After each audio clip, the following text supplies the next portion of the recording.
Bienvenue sur la chaîne Histoire oubliée. Avant de faire un voyage ensemble dans le temps, je vous invite à vous abonner et activer la cloche afin d'être toujours au courant des nouveautés. Merci. Restez jusqu'à la fin de la vidéo, car celle-ci contient un bonus. Nous sommes au XIIIe siècle du calendrier grégorien. L'Europe vit des temps durs, tendus et fort sauvages. Les conflits entre les différentes classes de la société sont fréquents et l'insécurité puis la crainte résignée du lendemain sont encore dans l'esprit du peuple européen.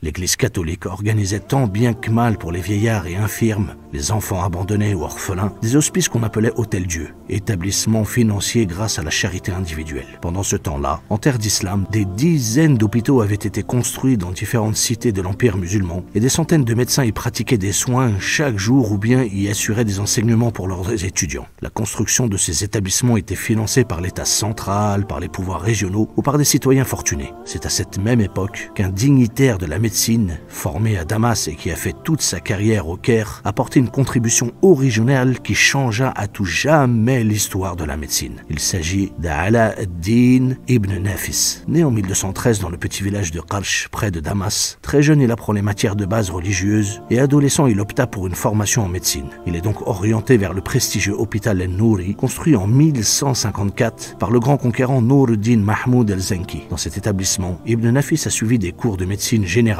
et certains spécialisés, comme ceux qui étaient donnés par le remarquable Muhyiddin al-Dakhawar, le meilleur ophtalmologiste du pays. À l'âge de 30 ans, Ibn Nafis est invité au Caire par le sultan Ayyubide el-Kamil Nasr ad-Din, qui le nomma médecin-chef de l'hôpital El-Nasiri, fondé par le célèbre Saladin en 1171, où il enseigna et pratiqua la médecine pendant plusieurs années. Il devint même le médecin personnel du sultan Baybar et d'autres dirigeants politiques importants, s'imposant ainsi comme une autorité parmi les praticiens de la médecine. En 1284, à l'âge de 74 ans, Ibn Nafis fut nommé médecin-chef du nouvel hôpital El-Mansouri où il exerça jusqu'à la fin de sa vie. Sa pratique hospitalière quotidienne lui a facilité un travail d'investigation lui permettant d'avoir une meilleure connaissance de l'anatomie et de la physiologie du corps humain pour mieux traiter les pathologies, ce qui lui a facilité de s'interroger sur certaines hypothèses de ses prédécesseurs grecs et musulmans, puis d'aller chercher les réponses dans l'expérimentation. Cette démarche lui a permis de faire une découverte importante, celle de la petite circulation du sang. Il faut savoir que depuis l'Antiquité, le monde médical enseignait les dires du médecin du IIe siècle, le grand Galien, selon lesquels le sang atteignait le côté droit du cœur, passait par des pores invisibles du septum cardiaque vers le côté gauche du cœur, où il se mélangeait à l'air puis était distribué dans le corps. Après des investigations approfondies sur l'anatomie du cœur, Ibn Nafis a démontré que le cœur n'a que 2 ventricules, et entre deux, il n'y a absolument aucune ouverture, car le septum entre ces 2 cavités est beaucoup plus épais qu'ailleurs. L'avantage du sang qui se trouve dans la cavité droite est de remonter jusqu'au poumon, de se mélanger à l'air qu'elles contiennent, puis de passer par l'artère veineuse jusqu'à la cavité gauche des 2 cavités du cœur, avant de reprendre le même cycle. Il énonce aussi pour la première fois le rôle des veines qui alimentent le muscle cardiaque et décrit la circulation du sang dans les plus petits tuyaux sanguins qui ne dépassaient pas entre 5 à 10 micromètres de diamètre. Ayant suivi les cours en ophtalmologie, il est encore le premier à mentionner, suite à une autopsie, que les muscles situés derrière le globe oculaire ne sont pas innervés par le nerf ophtalmique et n'entrent pas en contact avec lui, et que le nerf optique passe à proximité mais n'entre en contact avec aucun d'entre eux. Durant sa carrière de remarquable médecin, Ibn Nafis a écrit des ouvrages dont les plus quantitatifs fut une encyclopédie intitulée L'art médical, qu'il projetait de publier en 300 tomes, mais n'a achevé que les 80 premiers. Puis, il a écrit un livre moins connu sur les maladies de l'œil qui s'appelle le livre bien ordonné sur l'ophtalmologie. Enfin, il rédige un ouvrage original nommé le commentaire du canon d'Ibn Sina, dans lequel il mentionne toutes les pratiques médicales, puis dans une deuxième partie où il décrit l'anatomie du corps humain. Une grande partie de ses écrits sont dispersés ou perdus, et c'est pour cela qu'il n'y a aucun écrit de médecin musulman du XIVe et XVe siècle qui mentionne les travaux d'Ibn Nafis. Mais il faut attendre le XVIe siècle dans la ville de Padoue en Italie que l'on redécouvre les découvertes d'Ibn Nafis, et cela grâce à l'initiative d'un médecin curieux et passionné, Andrea Alpago. Ayant vécu à Damas, il a appris l'arabe et commence l'étude des manuscrits et des livres de médecine et de philosophie. Après 30 années, Alpago décida de rentrer en Italie, ramenant avec lui certains ouvrages scientifiques dont les écrits d'Ibn Nafis. C'est ainsi que des médecins de Padoue ont pris connaissance des travaux d'Ibn Nafis, l'ont diffusé, influençant ainsi 2 célèbres anatomistes occidentaux, le médecin italien Realdo Colombo et le médecin anglais William Harvey, arrivés à Padoue en 1597 et dont ces travaux bien plus tard ont permis d'expliquer la grande circulation sanguine. Ibn Nafis, avant de mourir, donna en héritage sa bibliothèque avant de quitter ce monde à l'âge de 75 ans, laissant derrière lui un énorme trésor pour l'humanité.